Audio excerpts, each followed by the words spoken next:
All right, what's up, everybody? Reggie, the Front Row Report. We're in Indianapolis, Indiana, at the old National Center.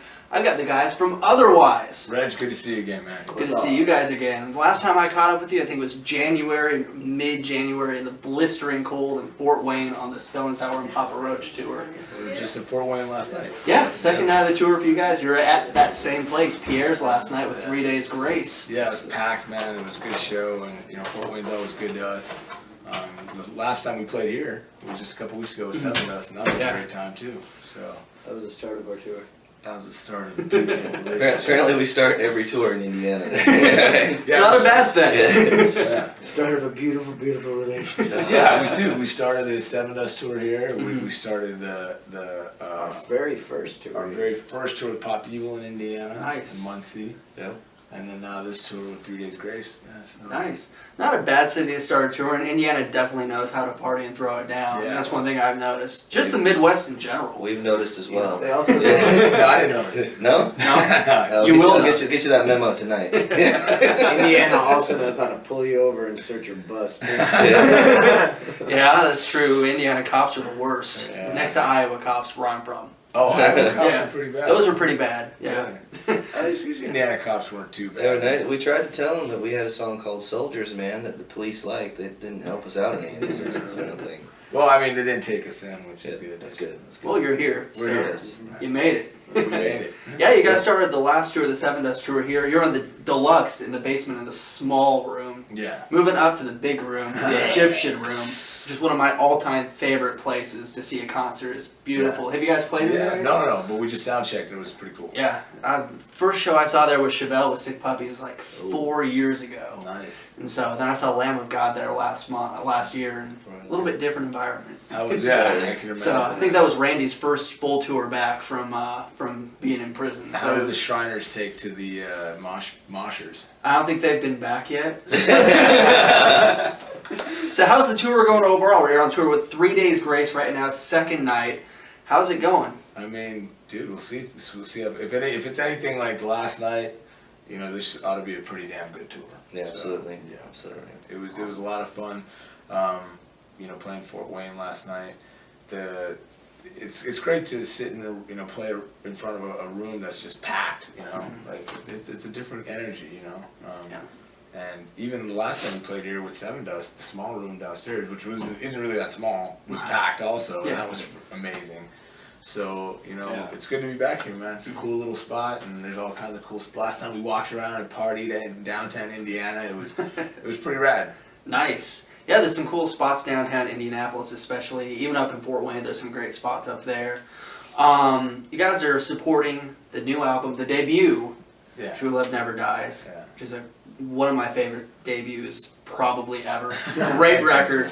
It just kicks right in with Die For You, which is the new single. The new single, yeah. Lyric video just released. Yeah, not a couple days ago. Revolver.com. So, Yeah, yes. that's kind of a big deal for us to be making having our premiere with Revolver magazine. It's pretty cool. And the single, for a young band, new band, to go 3 singles deep off of their first album, we're proud of that, and we're excited to see what the future holds. We're gonna actually release an acoustic EP in October, hopefully, before we go in to start recording the second full-length album. So hopefully, by the start of the new year, we'll have the wise ones will have a lot more new music. Yes. Yes. Now you said it's like you said, it's one thing for a new band to go 3 singles deep into the debut. It's another thing for a new band to go 3 singles deep into the debut and to have them do as well and be as big and popular as these 3 singles have been. Pictures, Soldiers, Die For You. Fans are just really taking to the music. And we noticed they were singing the breaks on Die For You before that song was ever released as a single too. we're like that one might be the next single since we're opening with that song and everybody's already singing it back. Singing the words, man. Yeah, and I caught you guys at Rock on the Range earlier this year, and just thousands of people singing everything back. Yeah. It had to have been a crazy experience, but it was your second year at Rock on the Range too. You played last year. This year you got the debut out. So everyone's even more familiar with the music than they already were. Yeah. What was that experience coming back to the festival with the album out? There was a definite difference in the energy. You could see it in the people, and you know, we could feel it. You know, we were unknown, you know, in 2012 when we did Rock on the Range. And, you know, to come back this year and have a little bit of notoriety and some more momentum. And again, you know, you saw the way the crowd responded. You know, we had the same thing happen at Carolina Rebellion, where, you know, last year nobody knew who we were. This year, 1,000 people sang the chorus line of the first song.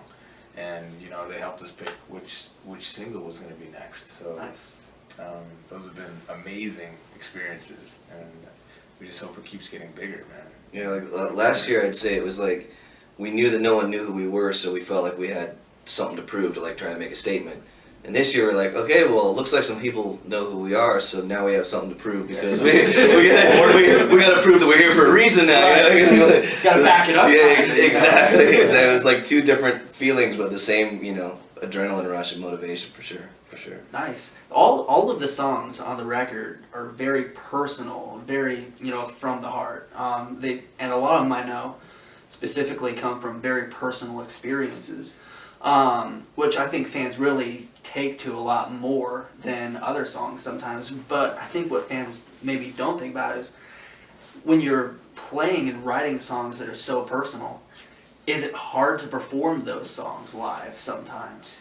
Yeah, sometimes it is, you know, depending on, you know, how much whiskey we drink throughout the set. You know, no, it's some you know, there's a couple songs that are hard, especially when you see how people react to them. You know, we just played a show in Syracuse, New York for a radio station out there, and it's sometimes, you know, like it was. We see people crying on "I Don't Apologize," and if we play "Heaven," but when we do have time to play it, people always react to that. But you know, at that radio festival, we had soldiers up on stage with us, guys from men and women from the Army, and I mean there were people in the audience crying during "Soldiers," you know, which, you know, we've seen a few times, but you don't always expect it on that song because that's the one where everyone's like, "I'm not gonna cry." It's like the war cry song. Yeah, and you know, I guess it just reminds you that everything's about perspective, and we're just glad that people can relate to the music the way they do, you know. Nice. Yeah, with the record, a lot of the songs, you know, they pack a punch, but a lot of them are really intimate at the same time. What was the process like of writing this record and then going in to record it? And really, what was the biggest thing you wanted to accomplish getting this debut out with how personal these songs were? It's funny, like, well, a lot of the songs were written over the course of many years. That's the beauty of like your debut record, is you have, you know, a lot of stuff to choose from over that course of time. Some were written 6 months before we recorded, and some we were, you know, reworking and writing. Like, when did you guys do that demo for "Heaven"? Was only a couple months before we actually did the record. Yeah. But that song had been around for, you know, 10 plus but years. But it was like always unfinished. Yeah. It was an incomplete It was idea. not like your first song you ever wrote. Yeah. That's crazy. Wow. Yeah, but it never, you know, that idea never was completed until just before the album came out, and you know, the subject matter throughout the entire album has this cool, like, you know, linear vibe to it, and we didn't even plan it that way, so it just worked out that the songs that were strong enough to make the album all kind of dealt with the same personal issues, and I don't know, it was just like serendipitous, I guess. You know? Cool. Now you mentioned that you're going to be doing an acoustic EP here shortly. How are you choosing what songs you're going to put on that and include? Is there going to be maybe newer material on that? Mostly. Yeah, I think, are we leaving that up to the label and management on what songs actually go on there? Nope. Yeah. No, label gets no say. That's right. We're literally gonna have 9 songs to choose from, and we'll end up releasing 5 or 6 on this particular EP. But you know, again, we went in with a very specific vibe was the goal. You know, we wanted a very specific vibe to show what we're calling like the other side of otherwise. You know, to show that we're far more versatile than just a straight rock band, which we feel like we got categorized in a very small niche, in spite of the fact that there's like, you know, ballads like Heaven or, you know, or I Don't Apologize was too soft for some rock stations, but then, you know, Soldier's subject matter didn't work on other radio stations, and you know, like we've been in this like little weird niche, so we're like, you know, screw it, let's do something and show people what else we can also do while getting ready for our next rock record as well, you know. So we went in with that very specific vibe, and we finished the tracking last week. Nice. Turned it into the guy who's mixing it, who's another friend of ours back from Las Vegas, Matt Brunig, who he moonlights is he the monitor tech for the Killers right now? Yeah, so he moonlights as monitor tech for the Killers, but he's gonna mix our EP. And Nice. he's one of our best friends and best, you know, mixing studio guys we know. So we're very, very excited to be working with him as well. We've all recorded records with him out in Vegas that the world hasn't heard. Yeah. and so we're excited to do this project with him and, you know, let him show his skills as well, which is great. And the cool thing about this EP is that, you know, even though we're, you know, it's an acoustic EP, you know, quote unquote, it still rocks. Like there's stuff on, like we listen back to it and it's like, yeah, man, this is, you know, jams, but it's like different, but not. It's still otherwise. It's pretty cool, man. We're proud of it, and we're excited to see how people react to it. You know. Nice. You mentioned, Corky, that you guys have been kind of put into a little niche, it seems like. And I don't know about you, but for me, it's frustrating how genre-specific things have gotten. I mean, you look at. I was talking to Jared from Surrender the Fall, who you guys played with on Monday. So many shows with those guys, yeah. And he mentioned that it's frustrating because back in the day, you'd see Led Zeppelin doing all sorts of different types of music on a record. Yeah, rock bands used to do that, and now it's like you get categories, your rock, your metal, soft rock, prog rock, all this stuff. I think that bands sometimes feel like they don't have the freedom that they should sometimes, or fans don't give them the freedom that they should be able to have. Yeah, I don't know, that's a good question. I don't know if it's the fans or if it's... Maybe it's the labels. I don't know. So we left certain songs off the first record because of vibe as well. You know what I mean? The song wasn't heavy enough, or we already had one ballad, and certainly we couldn't have another ballad, so we'll keep that ballad. You know what I mean? Like we were very much, you know, due to like the quickness of that whole situation and what we had, well, we were definitely, you know, sort of told like, hey, let's leave this other stuff later because we don't want too many of this one thing on the record, or too many of this other thing on the record, you know, so. Yeah, these days it's funny, you want a product to be like crisp and clean, but then you can't really stray and do like unorthodox kinds of things that, you know, contradict this product that everybody's paying for and supporting.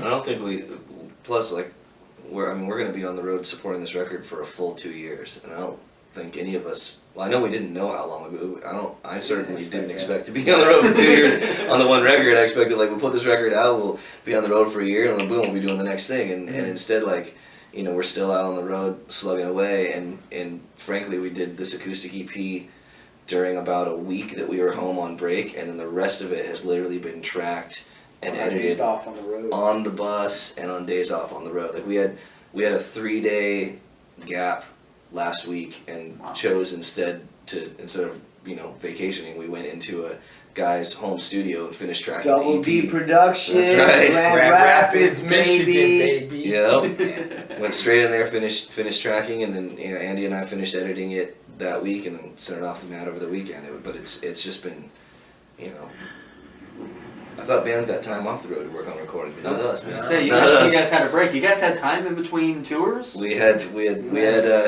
over 2 weeks. Yep. 2 weeks and 4 days or something like that. And half of it was spent recording. Yes.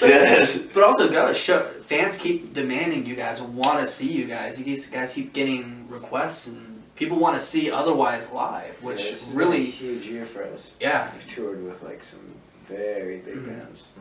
Yeah, it goes back to the record. I mean, fans wouldn't want to see the live show if they didn't have the record to hear and know what they were seeing live. Yeah. You know, it really goes back to that. And, so going back to the acoustic EP, do we have a timetable when that's going to be out, when we're going to be able to hear it? Man, we're shooting for a Halloween release. Nice. You know, that date is very spiritual for us, and we'd like to be able to release it on Halloween of this year, but you never know if there's some who knows with the label games and like whatever Everything gets needs to pushed get back. cleared. Yeah, but we're shooting for October 31st. That would be cool. That's like, even just rock and roll wise, that's like the best date to release Right. anything, that would be perfect. Yeah.